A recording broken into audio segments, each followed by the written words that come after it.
Circus यानी एक ऐसी जगह जहां जंगल का राजा कहलाने वाला शेर भी सर्कस मास्टर के इशारों पर नाचता है।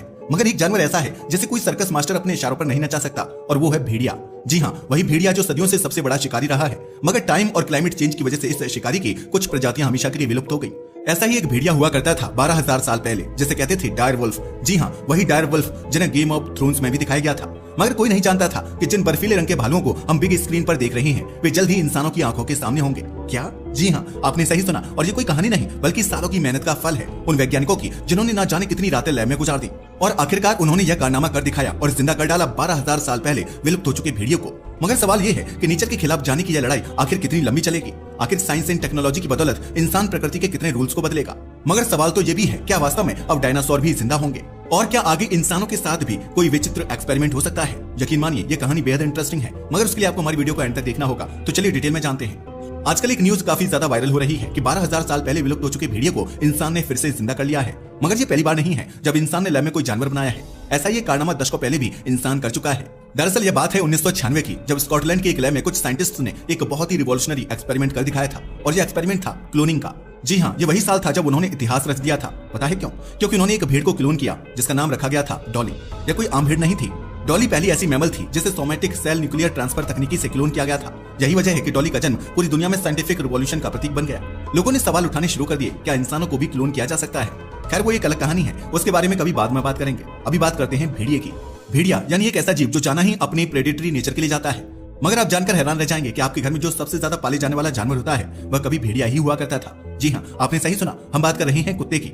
मगर आपको नहीं पता होगा कि आज कुत्ता कहलाने वाला यह जानवर कभी भेड़िया हुआ करता था। दरअसल भेड़िए भी अलग अलग साइज और टाइप के होते हैं। सदियों से यह जंगलों में राज करते थे, मगर फिर इंसान आए और उन्होंने इस सत्ता को अपने हाथों में ले लिया। छोटे भेड़िए भी इंसानों के साथ रहने लगे क्योंकि वहां उन्हें लेस एफर्ट में खाना और गर्मी दोनों मिल जाते थे।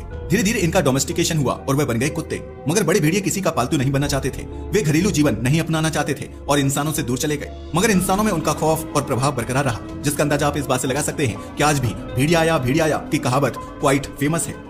मगर भेड़िए की एक और बहुत बड़ी प्रजाति हुआ करती थी जो कॉमन भेड़िए से बड़ी थी। मगर समय और क्लाइमेट चेंज के साथ सब कुछ बदल गया और 12-13 हजार साल पहले ये विलुप्त हो गए।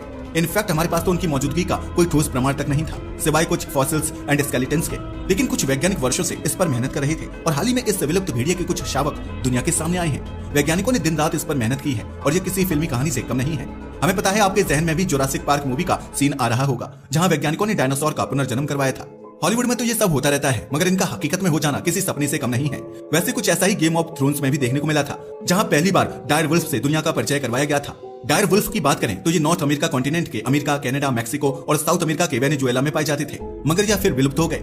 मगर जैसे जैसे साइंस और टेक्नोलॉजी का विकास हुआ, वैज्ञानिकों ने अलग अलग इलाकों से इनके कंकाल खोजे और इन्हें समझने का प्रयास किया।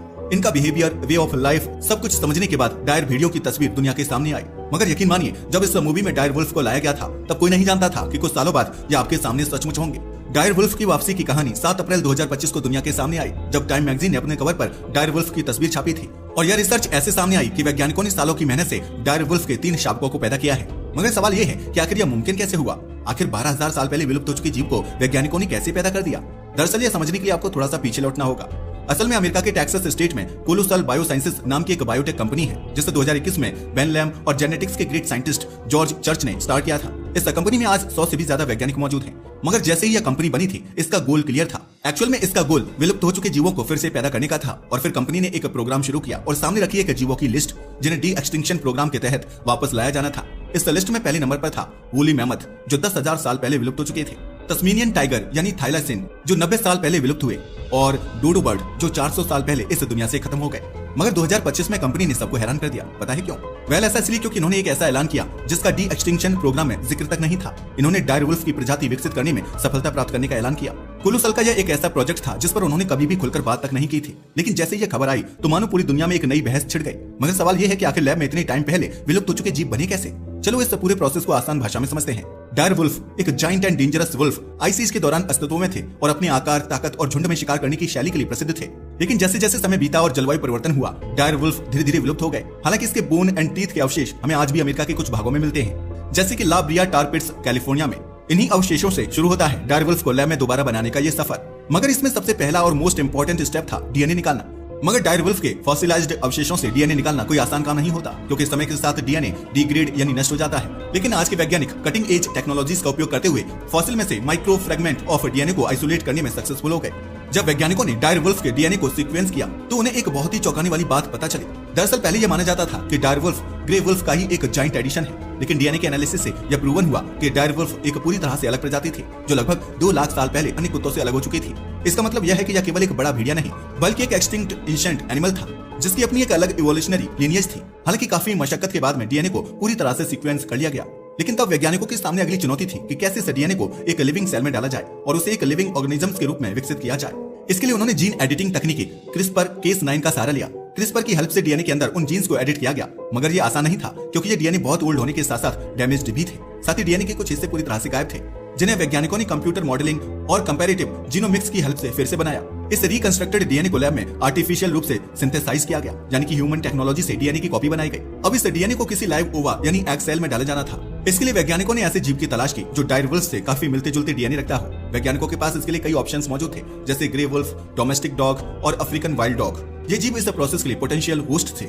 इन जीवों के ओए साइट से उनका खुद का डीएनए निकाल दिया गया और उसमें डायरवुल्फ का सिंथेटिक डीएनए डाल दिया गया। यह प्रोसेस बहुत सेंसिटिव एंड कॉम्प्लेक्स होती है, क्योंकि अगर डीएनए सही ढंग से फ्यूज ना हो तो सेल डिवाइड नहीं करता और ब्रूड यानी एम्ब्रियो नहीं बन पाता। फिर डीएनए को अंडाणु में डालकर सक्सेसफुली क्लोन एम्ब्रियो बनाया गया और फिर उसे एक सैरोगेट मां यानी एक ऐसी मादा जो गर्भ धारण कर सकती है के गर्भ में ट्रांसप्लांटेड किया गया।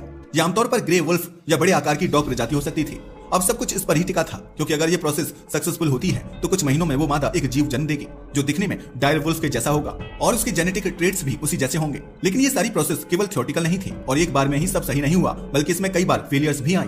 DNA damage, embryo rejection, surrogate की प्रेगनेंसी में समस्या जैसी बहुत सारी बाधाएं सामने आई, मगर फिर भी वैज्ञानिकों ने डायरवुल्फ के 3 शावकों को तैयार कर लिया है। अगर कोलोसल बायोसाइंसेस द्वारा बनाए 3 डायरवुल्फ पप्स के नाम की बात की जाए तो उनके नाम है रोमुलस, रेमस और तीसरा शावक खलीसी है। इनमें से रोमुलस एंड रेमस ये दोनों नाम रोम की एंशिएंट रोमन मिथ्स से लिए गए हैं और खलीसी नाम की बात की जाए तो ये गेम ऑफ थ्रोन्स सीरीज से इंस्पायर्ड है। पता है ऐसा क्यों किया गया? दरअसल ऐसा इसलिए क्योंकि गेम ऑफ थ्रोन्स सीरीज ने डायरवुल्फ को भी पॉपुलर बनाने में अहम रोल प्ले किया था।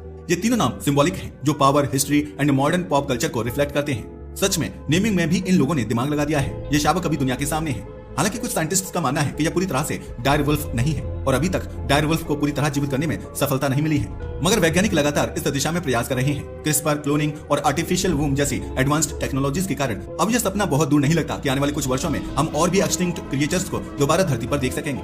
मगर चाहे जो भी हो, इस प्रोसेस में एथिकल सवाल भी उठते हैं। क्या हमें ऐसे जीवों को वापस लाना चाहिए जिनका वातावरण अब वैसा नहीं रहा? क्या ऐसे जीव हमारे आज के इकोसिस्टम के लिए सुरक्षित होंगे?